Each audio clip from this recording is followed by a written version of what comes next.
The information provided in this podcast episode is for entertainment purposes and is not medical advice. If you have any questions about your health, contact a medical professional. This content is strictly the opinions of Lucas Aoun and is for informational and entertainment purposes only. The references, claims, and scientific information linked to any products are only applicable to those listeners who are based in the US. If you are outside the US, this information does not apply to you. It is not intended to provide medical advice or to take the place of medical advice or treatment from a personal physician. All viewers of this content are advised to consult with their doctors or qualified health professionals regarding specific health questions.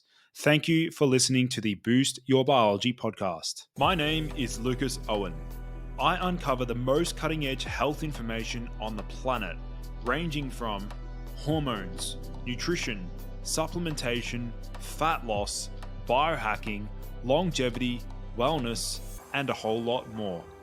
Welcome to the Boost Your Biology podcast. So if someone were to ask me what are my top 3 compounds to boost muscle growth without causing any degree of suppression in testosterone levels or affecting any other major hormones in the body, this is exactly what I'd recommend. So my top 3 favorite muscle building compounds.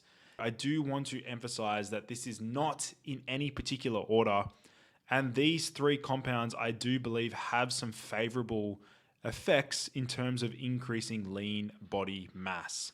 So compound number 1 is terkesterone megadose. Compound number 2 is creatine monohydrate's stronger brother, which some of you have heard me talk about this new form of creatine. And number 3, we have phosphatidic acid megadose. So these 3 compounds are my most potent compounds to increase muscle growth.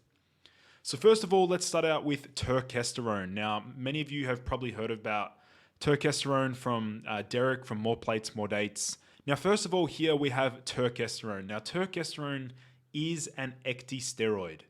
Now, ecdysteroids are basically steroid hormones that are commonly found in arthropods and insects, but they can also be found in certain plant species. Now, terkesterone is primarily derived from the ajuca plant, but can also be extracted from various other plant species most commonly found on the African continent. Now, the word ecdysteroid is a combination of the words ecdy and steroid. Now, ecdy comes from the word ecdysis, the process of molting in insects, and steroid to denote that the compound has a sterone backbone as part of its chemical composition. Now, interestingly, approximately 6% of plants contain ecdysteroids, though not at levels sufficient to lead to a noticeable effect. Now, bear in mind, some of these plant compounds or plants that actually contain high levels of ecdysteroids include spinach, quinoa, white button mushrooms, yams, and Ajuca turkestanica. Traditional herbalists would use Ajuca as an overall tonic and liver protective herb. And as far as the mechanism of action, some of the actions of ecdysteroids may include via stimulation of the estrogen receptor beta, which is believed to affect muscle protein signaling and also muscle development. In addition, ecdysteroids may also increase IGF-1 signaling. It activates the AKT pathway. It enhances muscle protein synthesis.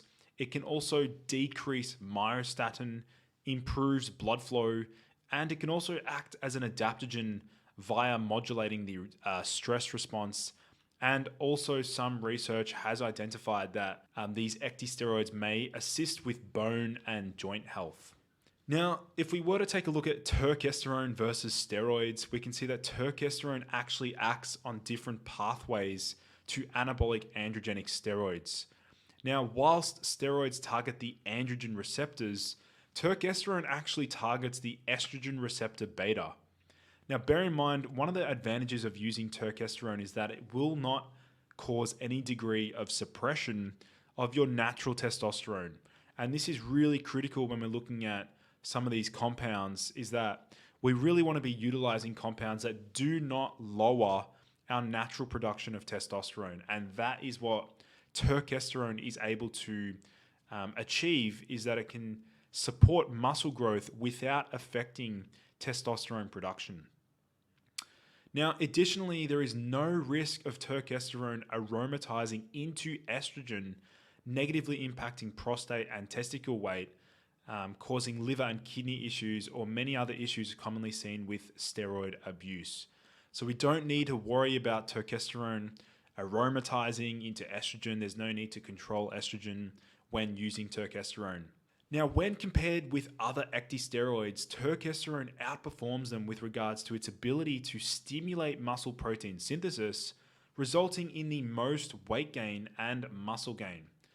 The same study also compared the ecdysteroids to some anabolic androgenic steroids such as methandrostenolone and found that turkesterone outperformed them in 2 out of the 3 groups, and the only group where turkesterone didn't outperform the steroids was the group without testicles due to them having no endogenous testosterone production.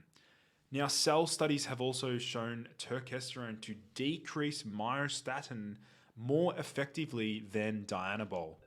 Now, another study looked at ecdysterone compared to the steroids Dianabol, Trenbolix, and the selective androgen receptor modulator S1 regarding muscle gain.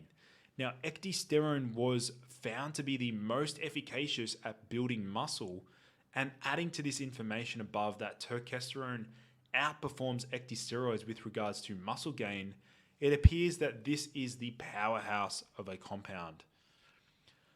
So as far as dosages are concerned, we're looking at around 1,000 milligrams pre-workout of turkesterone and 1,000 milligrams of turkesterone post-workout.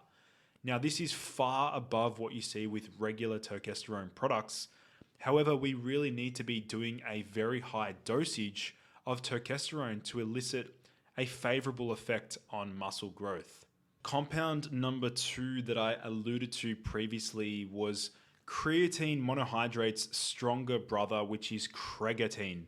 Now, some of you may have already heard me talk about the benefits of creatine before, and some key facts to know about this modified version of creatine monohydrate, which is called creatine.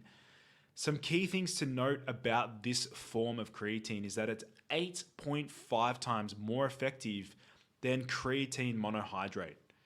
In addition to that, there is no water retention, there are no non-responders, it has 4 ways to enter the cell, and there is 3.9 times more creatine in the gray matter of the brain and 1.9 times more in the white matter of the brain when using this form of creatine over regular creatine monohydrate. So really important stuff to note here is that this creatine is a derivative of creatine monohydrate. Bear in mind here, what I'm referring to is it's creatine monohydrate plus guanidinoacetic acid, or GAA. Now, GAA is the precursor of creatine in the human body, and we can see here what makes creatine far superior to regular creatine monohydrate is that muscle creatine content change after 4 weeks was much more significant, a 16.9% increase versus a regular 2% increase, which is what we see with creatine monohydrate. We can see the changes in white matter creatine content after 4 weeks, the creatine significantly outperforming creatine monohydrate. So now you're probably wondering what makes creatine far superior to creatine monohydrate. Well, the thing is, creatine has 4 ways to enter the cell. Now, creatine not only uses the regular creatine receptor